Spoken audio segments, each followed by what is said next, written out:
et à tous et bienvenue sur ma chaîne Amy Livre. Aujourd'hui, je suis en présence de Nicolas Renard qui est ni plus ni moins l'auteur des Chroniques d'Elementis. Bonjour tout le monde. C'est un vrai plaisir de pouvoir te rencontrer parce que, comme vous le savez peut-être, c'est le premier livre que j'ai présenté sur ma chaîne et franchement, j'ai adoré. Moi j'ai lu le tome 1 et 2 et si je suis venue aujourd'hui, c'était évidemment pour avoir le tome 3, mais il y a aussi un tome 4, donc j'ai hâte de pouvoir les lire. Je te remercie beaucoup. Oui, voilà. Et puis, si je voulais te rencontrer, c'était pour qu'on parle un peu de ton livre. Avec plaisir. Voilà. Donc, dis-nous un peu comment aimer ton livre, voilà. Alors moi, c'est le film Le cinquième élément qui m'a donné cet amour du thème des 4 éléments. Vraiment. Mais je me sentais plus attiré par la fantasy que la science-fiction, donc c'est pour ça que j'ai créé les Chroniques d'Elementis.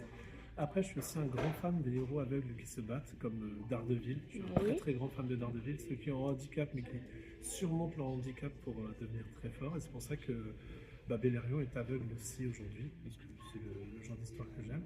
Et après, je voulais tout simplement écrire un livre que moi, j'aimerais lire. Donc le seul lecteur que j'ai cherché à séduire à travers cette histoire, c'est moi-même. C'est génial parce que justement, ma prochaine question, c'était comment tu avais choisi un personnage justement qui a un handicap qui est aveugle. Et ça, parce que moi, c'est ce que j'ai adoré justement, c'est de voir que Beleriand, qui est le personnage principal des Chroniques d'Elementis, a cette particularité, il est aveugle, mais justement, il grandit tellement bien, il est tellement courageux et j'ai adoré vivre ça avec lui, et ressentir tout ça. Donc, je te remercie déjà, merci beaucoup. Et voilà, comme je te dis, c'est juste, moi aussi je suis fan des héros qui ont un handicap, qui surmontent. J'aime beaucoup, et c'est pour ça que, par exemple, dans l'univers comics, je suis plus un fan de l'univers Marvel que DC, oui. Parce que les héros Marvel ont beaucoup plus de points faibles à exploiter, ils restent pour certains humains, ils ont beaucoup de failles. Et j'aime cette sensation, on voit aussi la progression du héros, où il part du niveau 0 et il devient très très fort. Et c'est important pour moi qu'à la fin de l'histoire, le héros aussi devienne vraiment très fort et un peu le boss de l'univers. Ça nous donne des indices pour le 3 et 4. C'est ça. Super. Et justement, je voulais te demander, est-ce que tu peux nous parler un peu de... Parce que là, tu as parlé de tes 4 éléments. Est-ce que tu peux en parler un peu plus? Les 4 éléments, voilà, comme j'ai dit, avec le film Le cinquième élément de Luc Besson que j'ai vu très jeune, je suis vraiment devenu fan de cet univers, de ce côté élément, le fait de les mélanger, de les lier, et ce qu'on pourrait en faire. Et du coup, voilà, je suis parti sur cette lancée-là pour les Chroniques d'Elementis, parce que c'était un thème qui me plaisait, qui m'inspirait, que j'avais envie d'aborder, et que je trouvais ça sympa avec la couleur des yeux, le monde en guerre. Voilà, parce que du coup, c'est peut-être une des prochaines questions. Mais... Non, c'était justement pour dire que Nicolas, justement, il a associé les éléments à la couleur des yeux. Et que quand on démarre le livre, Beleriand a les yeux blancs et que du coup ce n'est pas commun, voilà. c'est un phénomène qui n'est pas censé se produire dans mon univers. Voilà, c'est ça. Rouge, vert, bleu, gris, et il n'y a pas censé exister d'autres phénomènes, officiellement en tout cas. Parce que maintenant que tu as lu le tome 2, tu sais qu'il y a au moins 2 exceptions. Voilà, c'est ça. C'est-à-dire que on va démarrer le livre justement avec Beleriand qui par chance n'a pas été enlevé à sa mère puisque les enfants qui n'ont pas la bonne couleur du bon pays, si je ne me trompe pas, sont retirés à leurs parents pour être envoyés dans le bon élément. Et ça, c'est vrai qu'au début quand j'ai lu, j'étais un peu en mode rébellion déjà. Du coup, en fait, j'avais beaucoup cette dualité dans cette histoire de on est en guerre, mais on ne tue pas les innocents. Et ça peut créer des situations qui sont très intéressantes, je trouve. Et le côté aussi familles qui peuvent être détruites aussi bien par la guerre, mais par cette loi, où on ne tue pas les innocents, mais un enfant feu qui naît dans le monde haut n'a pas sa place dans ce monde-là non plus. Sauf que lui, il a un endroit où il peut être envoyé vivre. Beleriand, lui, n'a aucun endroit où il peut être envoyé vivre, vu qu'il n'y a pas de monde de personnes aux yeux bleus. Oui, et c'est vrai que le côté famille, je te rejoins parce que moi, c'est ce qui m'a vraiment... alors, dans le tome 1, il est avec sa mère. Je vais pas en dire plus parce que ça risque de spoiler. Mais franchement, le tome 2, j'y été, mais je m'y attendais pas du tout. J'ai adoré, justement, j'ai adoré. Puisque son but à lui, c'est de trouver aussi sa place. Il est en quête d'identité, il veut trouver sa place. Et c'est vrai que dans le tome 2, il est vraiment en quête de ça. Et c'est ce que vraiment j'ai aimé. Et dans la vie de tous les jours, on a nos familles, etc. Mais il y a aussi le côté se créer sa propre famille, sa famille de cœur. Et ça, je trouve ça génial. Eh ben, c'est vrai que et quand j'ai commencé à écrire cette histoire, j'avais 15 ans et je Ah! ne pensais pas qu'elle serait autant d'actualité. Oui. Parce que quand on regarde le thème de l'histoire, c'est la peur de la différence, Oui. le rejet. Qu'est-ce qui se passe quand on met quelqu'un en marge de la société à cause de ces différences, les conséquences sur cette personne, sur la société, avec aussi des notions, et ça tu le verras plus sans vouloir se spoiler dans la suite, Oui. quelle influence a le pouvoir sur les gens. On le voit dans notre quotidien, quand on a un ami, un collègue, une personne qu'on connaît qui a une promotion, qui gagne un peu mieux sa vie, qui a plus de responsabilités, ça révèle une facette de sa personnalité qu'on ne connaît pas, des fois en bien, des fois en mal. Oui. Et comme je viens de dire, bah, vu que dans mon univers en plus, ils peuvent se jeter des boules de feu, des rats de marée, plein d'autres choses, ça rend les choses beaucoup plus fun. Oui. Heureusement qu'on n'a pas ça parce que sinon il y aurait des gros soucis au boulot, je pense. Le monde serait pas viable. Oui, voilà. Donc, là, tu as terminé les chroniques d'Elementis, mais dis-moi un peu, parce que j'ai vu que tu avais déjà sorti des livres avant, mais sur un thème scientifique, c'est ça? Alors non, pas un thème scientifique Non, avant. c'est... Ça s'appelait, j'ai sorti un premier livre qui s'appelait Un amour en 4 saisons, où je me Ouais. suis fait avoir par un éditeur à compte d'auteur. Donc quand on me demande pourquoi je suis aussi véhément contre ces maisons d'édition, qui ne sont pas des éditeurs pour moi, c'est parce que je me suis déjà fait avoir par eux, je sais du coup de quoi je parle. Donc Ah, ça s'appelait Un amour en 4 saisons, c'était un recueil de 4 nouvelles, on suivait un couple du début à la fin, d'accord. guillemets.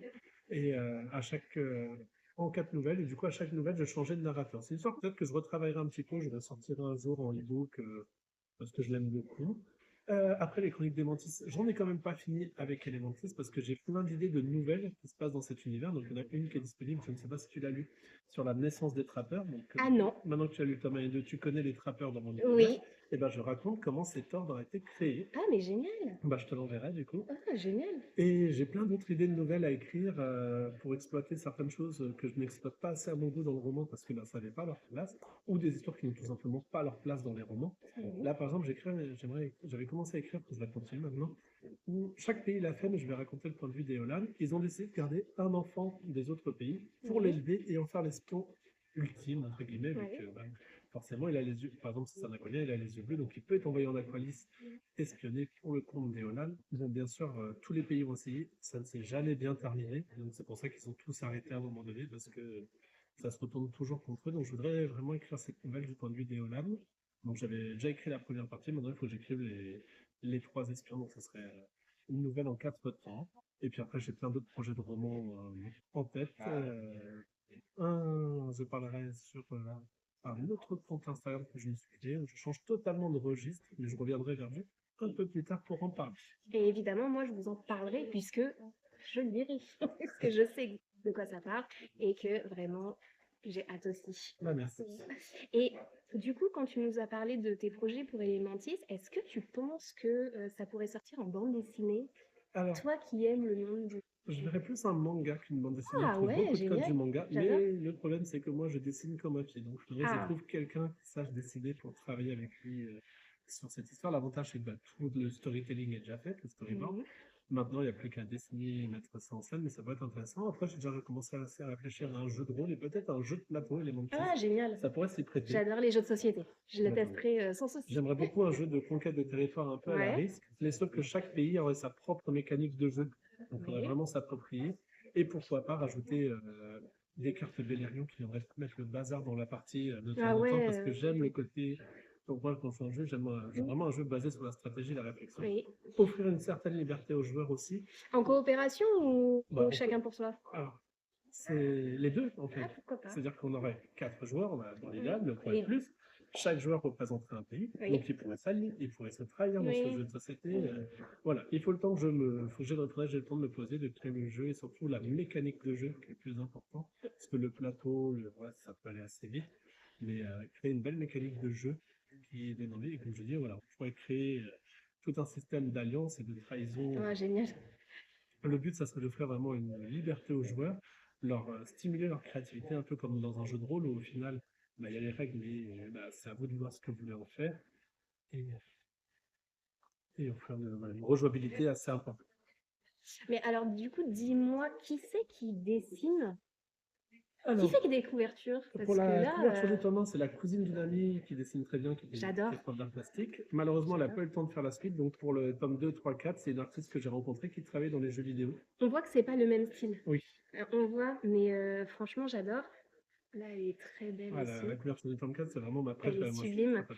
Et je vois il y a beaucoup plus de couleurs, Hmm, mais je trouve que c'est, enfin, il y a une cohérence en fait dans les couvertures, dans l'évolution de voilà. Beleriand. Donc, c'est vraiment super. C'est vrai qu'avant de mettre les 4 tomes côte à côte, je ne m'étais pas rendu compte à quel point la couverture du tome 4 tranchait avec les 3 autres. Donc c'est pour ça que si on regarde le petit souci de détail, parce que j'aime bien des fois faire attention à des petits détails légers, Mhm. le chevalet du tome 4 est beaucoup plus clair que les chevalets, et n'est pas noir comme les 3 autres. Parce Ah! que la couverture étant beaucoup plus sombre, c'était pour accentuer encore et trancher plus entre le tome 4 et les 3 premiers.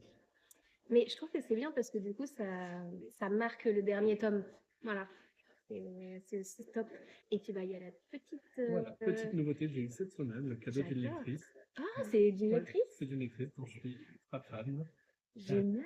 Parce que si elle en fait d'autres, je pense que mon fils, il adorerait. Bah, j'ai pas, on est en train de voir pour passer commande. J'ai eu quelques personnes qui sont intéressées, donc à essayer de voir si je commence à réfléchir à des goodies aussi. Donc, Ah oui, oui, oui. Alors, on a les marque-pages on a les là. marque-pages Celui-là, il est sublime, hein, c'est du 1, et j'adore. surtout les marque-pages que j'offre avec chaque roman qui sont en relief comme les couvertures. Hop, sublime, j'adore. Hop. Eh ben écoute, je te remercie. Bah, c'est moi qui te remercie. Ouais, c'est super. Écoutez, voilà, je vous remercie de me suivre. Je vous remercie de là, si.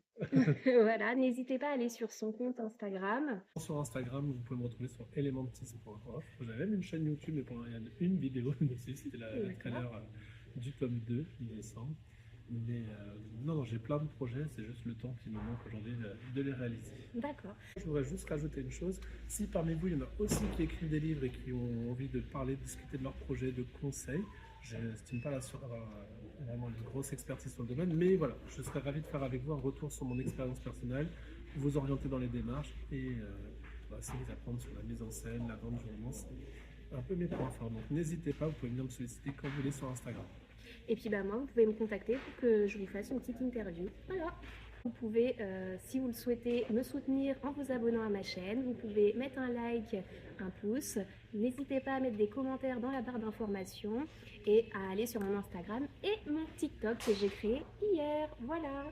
Je vous souhaite un bon week-end. Bisous, bisous.